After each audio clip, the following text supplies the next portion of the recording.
뉴욕 증시 기껏 이후 방향성 상실, 강보합 마감. 뉴욕 증시의 3대 주가 지수가 모두 상승으로 마감했습니다. 미국의 제조업 업황이 예상보다 더 악화했고 서비스업도 둔화한 가운데 금리 인하 이후 뚜렷한 재료가 나오지 않으면서 방향성은 흐려졌습니다. 23일 뉴욕 증권거래소에서 다우존스 30 산업평균 지수는 전장보다 61.29포인트, 0.15% 오른 42,124.65의 거래를 마감했습니다. 스탠더드 앤 푸어스 S&P 500 지수는 전장보다 16.02포인트, 0.28% 상승한 5,718.57을, 나스닥 종합지수는 전장보다 25.95포인트, 0.14% 오른 17,974.27의 장을 마쳤습니다. 전반적으로 보합권에서 좁게 오르내리며 숨고르기를 이어간 장세였습니다. 주요 주가지수는 지난 19일 뒤늦게 연방준비제도의 빅컷을 반영한 뒤 이틀째 뚜렷한 방향성을 보여주지 못한 채 좁게 등락했습니다. 연준이 금리 인하 주기를 개시했고 향후 3% 중반 정도까지 기준금리가 내려가는 것은 기정사실로 시장이 여기면서 새로운 촉매제가 부족한 상황입니다. 그간 시장은 금리 인하 기대감으로 주가를 밀어 올렸지만 실제 금리 인하가 시작되니 투자자들의 기대감을 충족시킬 재료가 부족한 것입니다.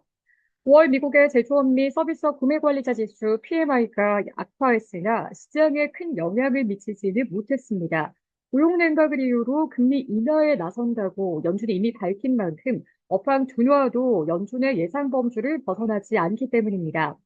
스탠더드 앤 푸어스 S&P 글로벌은 9월 제조업 구매관리자 지수 PMI 예비치가 47로 집계됐다고 발표했습니다. 이 수치는 15개월 만에 최저치였고, 전월치였던 47.9와 시장 예상치였던 48.6도 밑돌았습니다. 5월 서비스업 PMI는 55.4로 확장세를 유지했으나 이 또한 두 달 만에 가장 낮은 수치를 기록했습니다. 다만 서비스업의 확장세가 꺾이면 시장은 경기 침체 가능성을 주가에 더 공격적으로 반영할 수 있습니다.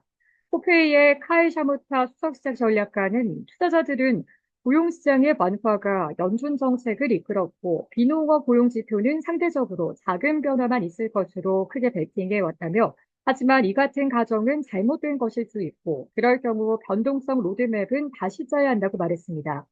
그 연준 이사들은 이날 잇따라 공개 발언에 나서면서 향후 금리 인하 경로에 대한 견해를 드러냈습니다. 비둘기파로 여겨지는 래피얼 보텍 애틀랜타 연방준비은행 총재는 지난주 연준이 빅컷에 나선 배경에 대해 당초 예상보다 물가 상승률이 빠르게 개선된 반면 고용시장은 빠르게 냉각됐기 때문이라고 밝혔습니다.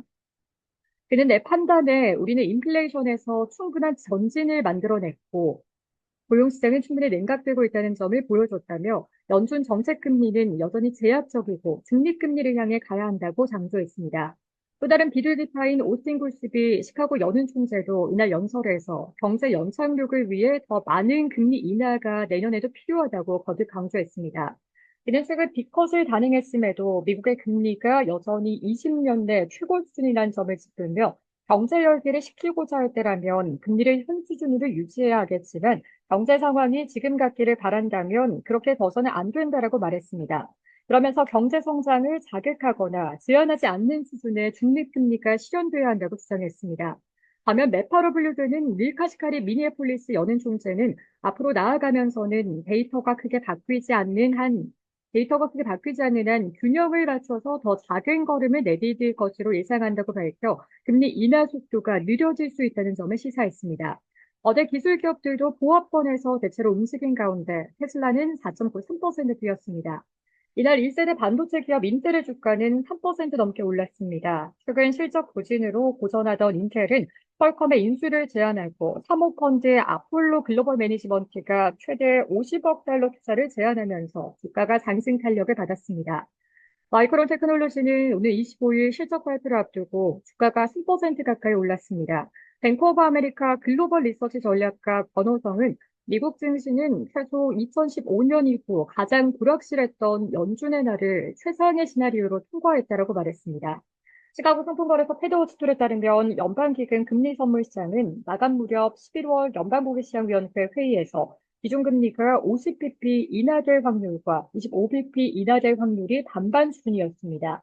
업종별로 보면 의료와 기술, 커뮤니케이션 서비스가 약보합을 기록했습니다. 나머지 업종 모두 강세를 보였고 에너지와 인위소비재, 부동산은 1% 넘게 올랐습니다. 유틸리티도 1% 가까이 상승했습니다. 시카고 옵션 거래소 변동성 지수는 전장보다 0.26포인트, 1.61% 내린 15.89를 기록했습니다.